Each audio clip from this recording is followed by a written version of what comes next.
Fala aí, galera do 9º ano da Secretaria Estadual de Educação do Estado do Rio de Janeiro. Eu sou o professor Roberto Chabilli, professor de Geografia, e hoje a gente vai falar de dois assuntos que são muito importantes.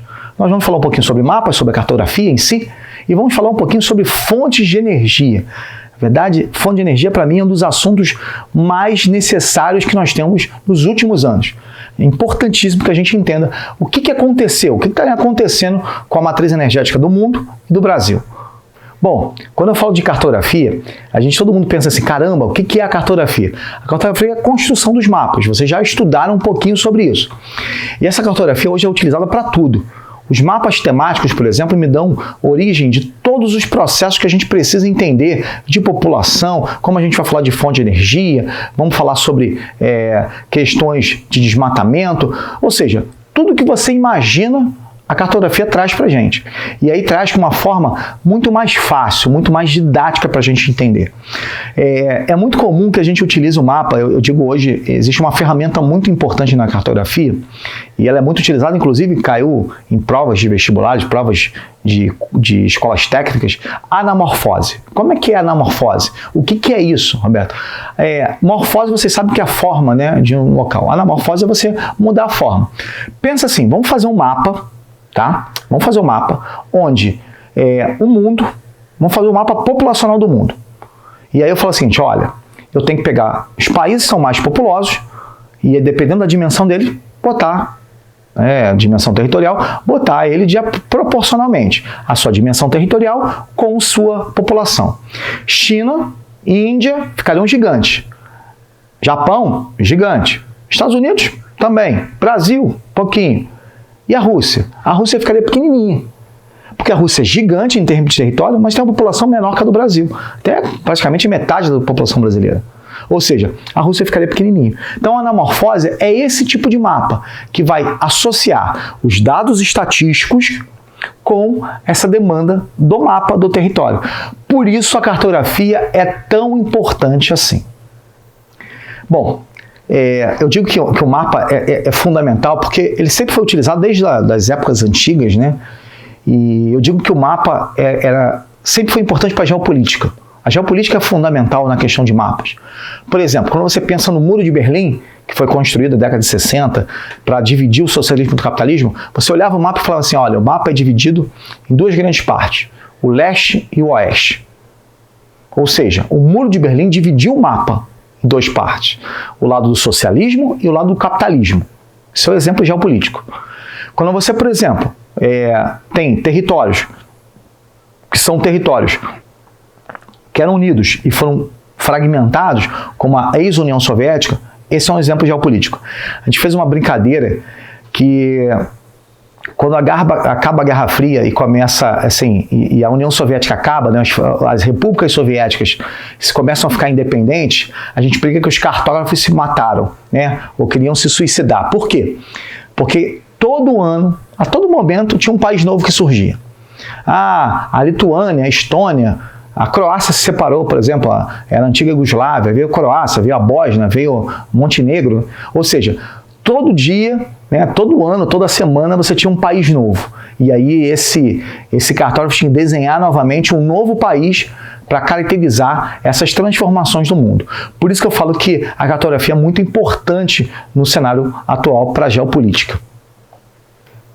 Quando a gente fala eu falei de cartografia, eu acho que uma das coisas muito importantes é a questão de fonte de energia. E eu falo assim, por que a fonte de energia é importante?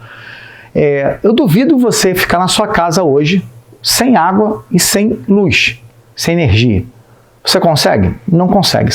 Eu acho que são os dois impactos maiores que nós temos no nosso dia a dia, né? Mas você chega em casa, não tem luz.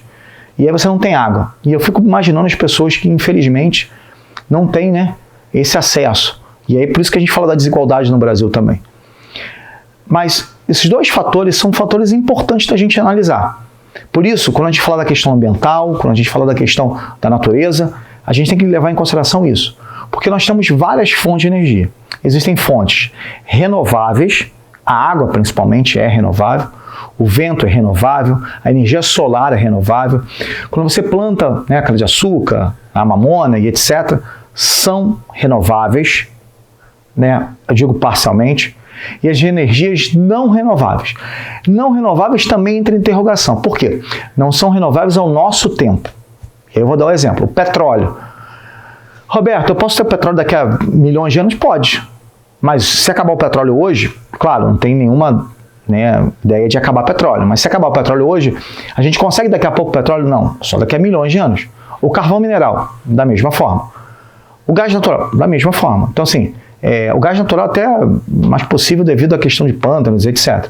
Mas carvão mineral, petróleo, são fontes não renováveis no nosso tempo. E essas duas são, assim, eu digo que são fontes tradicionais, as não renováveis, e as renováveis são as fontes alternativas. Cara, isso é muito importante. Nós vamos falar de cada uma delas. Por exemplo, fontes não renováveis. Petróleo, carvão mineral, gás natural, etc. O petróleo, descoberto no século XIX, aqui no Brasil, eu tenho uma historinha muito legal para falar do petróleo no Brasil. E aí vocês podem consultar isso na internet de vocês. Existe um livro que foi livro base do petróleo no Brasil. Sabe qual é o livro? O livro de Monteiro Lobato, O Poço do Visconde. Você fala, caramba, do sítio do Capão Amarelo? Isso mesmo. Conta um pouquinho da história do petróleo no Brasil lá da década de 30. Então, assim, olha só a relação que a gente tem. Essas fontes não renováveis, elas são famosas porque elas são tradicionais. Elas foram utilizadas na primeira e na segunda Revolução Industrial e são utilizadas até hoje. Eu dei o exemplo do petróleo. Sim, olha só. A primeira Revolução Industrial se utilizou muito carvão mineral. Mas, Roberto, se utiliza carvão mineral ainda hoje? Se utiliza. A China é o maior produtor e utilizador desse carvão mineral como sua fonte de matriz energética. O que é matriz energética, Roberto? Matriz energética é a base de energia que você utiliza. O que você utiliza para produzir energia no seu país? A gente chama isso de matriz energética. E a China utiliza o carvão mineral como a sua matriz energética. Ponto. Esse é o primeiro ponto. Vamos falar do petróleo. O petróleo é da segunda Revolução Industrial. E até hoje, o mundo todo utiliza o petróleo. O petróleo é uma grande fonte de matéria-prima, uma grande fonte de combustível. Só no Brasil, por exemplo, que é um país rodoviarista, vocês já ouviram falar muito sobre isso, só no Brasil, 38% da nossa matriz energética é petróleo. Nem por isso, a nossa matriz energética então é suja, Roberta? Infelizmente, parcialmente, porque nós temos uma grande diversidade da matriz energética brasileira. E uma das grandes surpresas da matriz energética brasileira é a cana-de-açúcar e a energia eólica, que são energias limpas. O etanol, por exemplo, são energias limpas que a gente vem crescendo demais na nossa matriz. Mas o petróleo ainda continua fundamental. Aqui no Brasil, a gente tira petróleo aonde? Nas bacias sedimentares. É o petróleo offshore. É o petróleo que é retirado, por exemplo, aqui no Rio de Janeiro, lá na Bacia de Campos. E o carvão mineral é na bacia carbonífera do sul do Brasil. Pega Paraná, Santa Catarina e Rio Grande do Sul, principalmente na cidade de Criciúma, que é a nossa maior cidade de produção de carvão mineral no Brasil. Então, essas são as fontes não renováveis.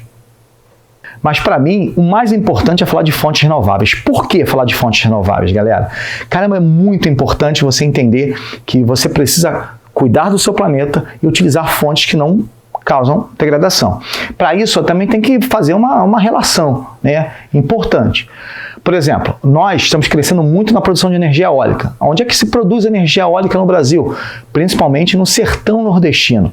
Muito importante a produção de energia eólica ali. Tanto energia eólica quanto energia solar. Essas duas energias vêm crescendo demais na matriz energética brasileira.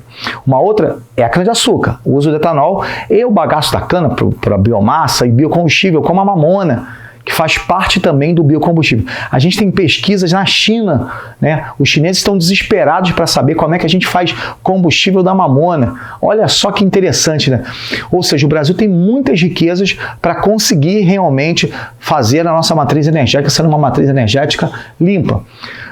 Dentre outros elementos da nossa matriz energética, nós temos, por exemplo, a energia nuclear, que no mundo todo é bastante utilizada, tá, galera?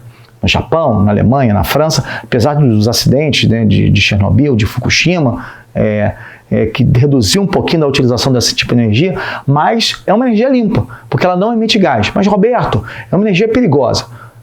Perigosa, sim, mas é uma energia limpa, não emite gases. E aí, a tecnologia vai fazer com que a gente possa utilizar um pouco mais. No Brasil, ainda, a energia nuclear só tem 1,2%, 1,4% da nossa matriz energética. Como eu falei, o que mais utiliza é o petróleo. Depois a gente tem uma diversidade muito grande de outros combustíveis e outras fontes de energia importantes em matrizes, como a gente falou assim, nossa matriz energética é diversificada e parcialmente limpa. Eu digo assim, quase, podia ser totalmente limpo, mas já parcialmente, porque a gente ainda é um país muito rodoviarista. E aí, galera, o petróleo ainda é utilizado no mundo todo. Ainda é matriz energética mundial com mais de 30%. Porque muitos países não utilizam o petróleo. O petróleo, você tem a OPEP, você tem questões relacionadas ao petróleo que são muito importantes ainda de a gente falar. Então, essas questões a gente precisa relacionar demais a isso. O crescimento econômico, a questão de utilização de combustíveis, essa facilidade do petróleo em relação ao cenário mundial, a geopolítica do petróleo, isso é muito importante. Mas o Brasil vem dando uma lição muito legal. A gente vem trazendo fontes de energias renováveis e cada vez mais energia solar, energia eólica, o biocombustível, a cana-de-açúcar e entre outros, a biomassa, vem botando o Brasil num outro cenário, um cenário de país que utiliza energias mais limpas. E aí, galera, como eu falei, assunto muito importante. Vocês podem pesquisar e aí entender um pouquinho mais dessa dinâmica de energia no Brasil e no mundo. E galera, um grande abraço, até a nossa próxima aula.